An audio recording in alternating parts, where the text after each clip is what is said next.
Hey guys, welcome to this week's Fig Hunt Friday. This is an unreleased one from just before I started working at Smyths. Technically it should have followed the job interview special, but it also should have came out like 6 months ago, and I wanted to release the toy hunt that came out last week while that was still like recent. Now this is quite an interesting one because it actually shows that the Forbidden Planet in my town is actually capable of having decent stock and having decent figures.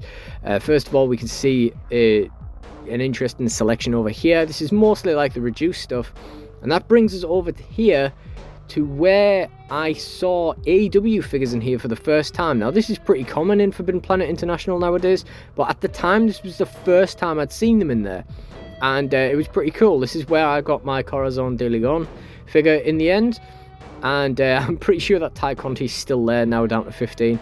And the interesting thing was this massive wall of Marvel Legends that had suddenly appeared, both recent at the time and a little bit older at the time.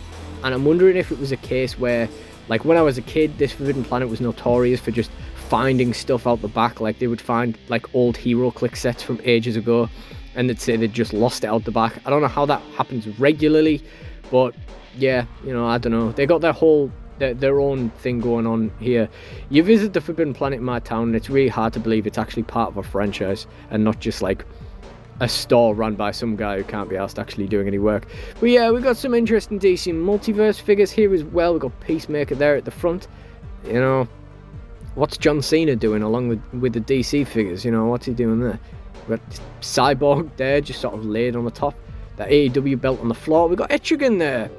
Not a bad figure. If I saw one in B&M for $12.99, I'd probably pick it up. We've got that Justice League animated Superman. I had to pull out that Swamp Thing. I more or less wanted to see which variant it was. We've obviously got the Twig Head variant there. I own the other one, which I got from 365 Games last year. I think that was for like £24 or something daft. I got a great price on that.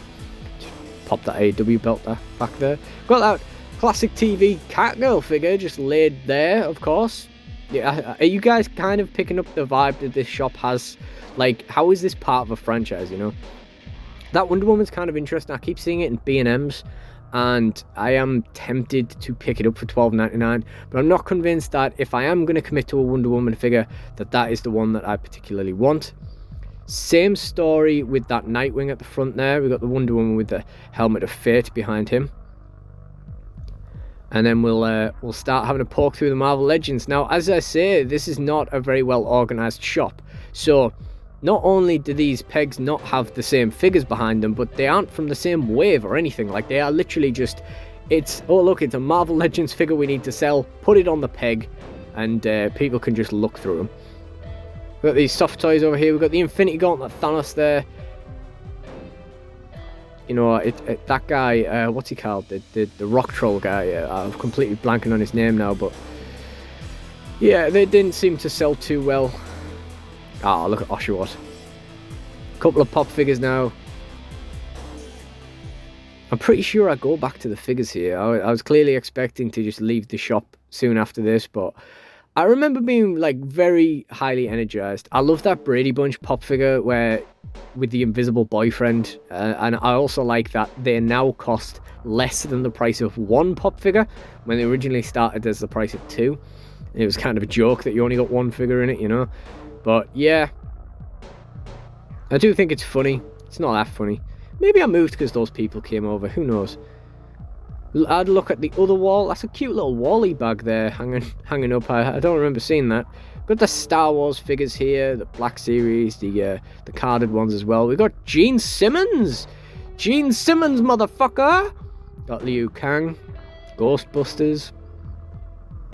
You know, like, it's just, it was such a rarity for this store to actually have this really good stuff in. I say that just as we zoom in on two lonely basic Eliases on the floor that have just been forgotten about. You know, they always seem to have like a lot of stuff hanging like this, but it's not necessarily organized. It's not necessarily more than one thing. You know, quite often it might just be one figure hanging from the pegs. Got some anime stuff here. Cool. Clearly thought that was worth getting some footage of. Did actually buy some of those Anime Heroes figures for my brother. Oh, look at that Snorlax mug. Why didn't I buy that? I do have a lot of snow. Got Renji on the top there.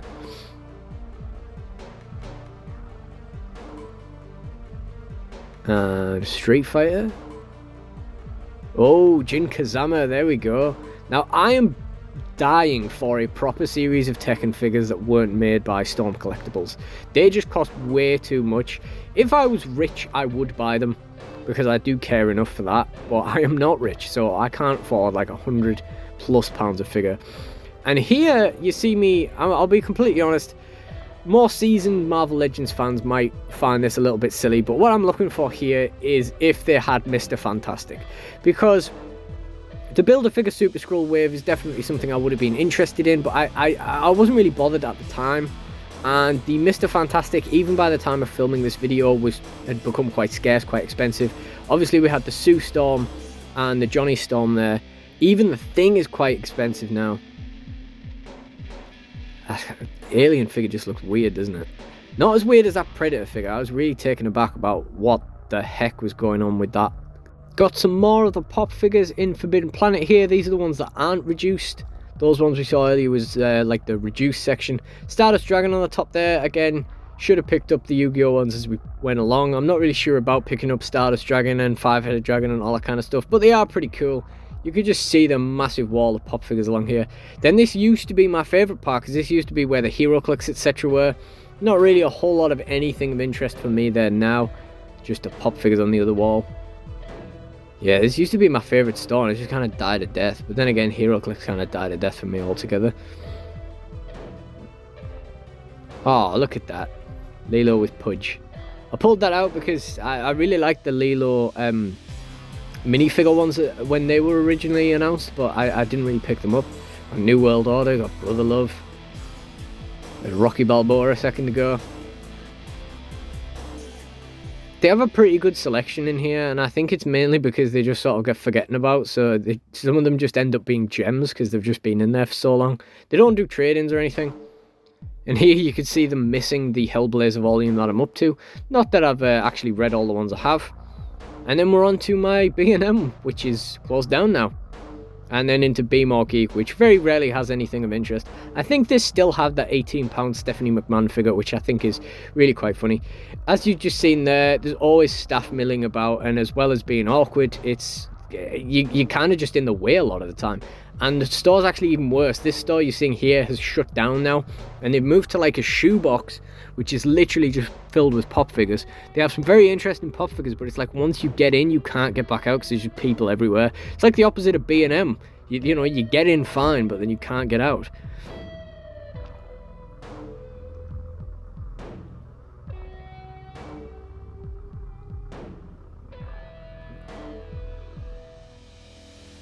Five Nights at Freddy's, etc. More pop figures. Got the Red Eyes there. I really should have picked up the Yu-Gi-Oh ones at the time, but then again, it's just more stuff to not clutter up the room, I suppose. And then I went on to a new store near me, or it was new at the time anyway. Didn't really get much footage from inside, but I'm going to talk about it a little bit afterwards here. And I also visit here a bit more regularly now. So over to me. So at the end there, I put on the shop sign of a new little independent store that's just opened near us. I haven't been in there before. That was the first time I've been in there, and it's a lovely little store. It's exactly what we're kind of after. You know, there was a little bin with like loose Hasbros and stuff in it, loose like Masters of the Universe and stuff like that, boxed like AEW figures and a couple of elites. I really wanted to buy something because I felt like I should support the shop, and they did actually have a Sammy Guevara, but I don't feel any more strongly about paying £20 for a Sammy Guevara than I did when it came out, to be honest. Yeah, new place to Toy Hunt. It's really cool. I asked about the DC Multiverse Blackest Night figures, so they're going to have a look at getting those in. My hair looks weird, man. There's issues with getting stuff like that in with a small shop because they have to order in a certain amount of figures people don't want. Then they have to try and compete with Smyths on the price, which they just can't do. And you know, that's the issues really. And it's stuff like that, which is why I wanted to like buy something. I wanted to make sure I supported the store.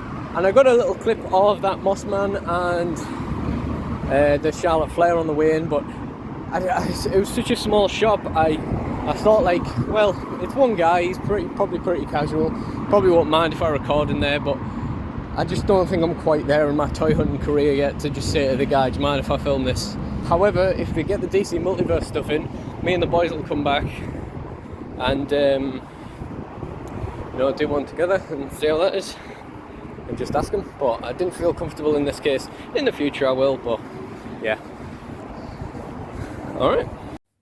So here I am, like 6 months later or something, just doing the outro for this particular toy hunt. Now it's finally going out, and I'm hoping to get out a load more archive footage in the coming weeks as well, but we'll get on to that in a sec. A couple of final thoughts. Didn't pick anything up in that particular toy hunt, but that didn't mean it wasn't interesting. You know, it was really cool to see all that cool stuff in Forbidden Planet, and I have actually picked up a couple of bits there since, so that's kind of cool. Still not breaking the world in terms of quality of stock and all that kind of stuff, but yeah, the main thing here was PM Toys and Collectibles. It's a great start. As I said in the captions, they did get me the Blackest Night wave in its entirety. Unfortunately, they came in around the time where I really wasn't feeling the channel, so I didn't do the toy hunt that I mentioned, like with the boys.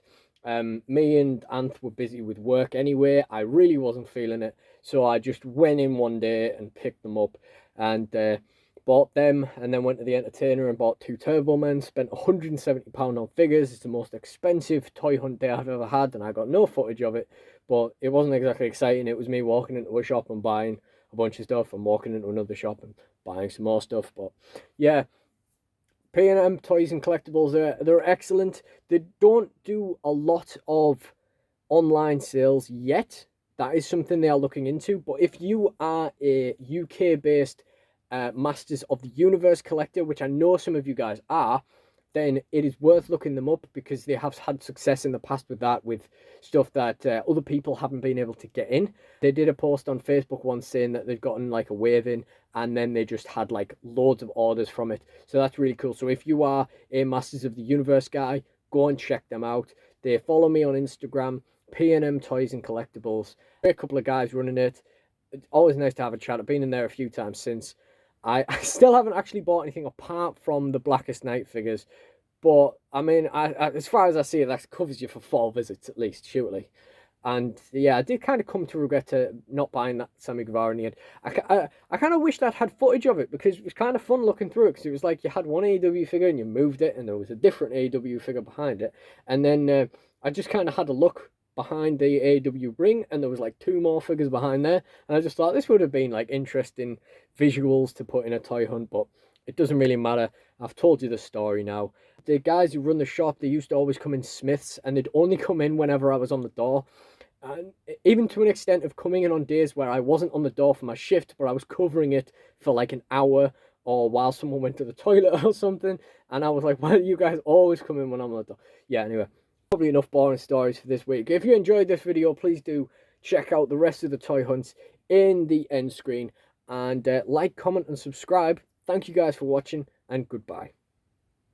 Hold on a second. And like I say, I'm trying to tackle the backlog of my archive footage, because I've realized that there is a lot of it. I would say that of my total content regarding, including like when you factor in all the videos, the sheer amount of videos that are already on the channel, I would estimate about 25% of my content probably isn't released.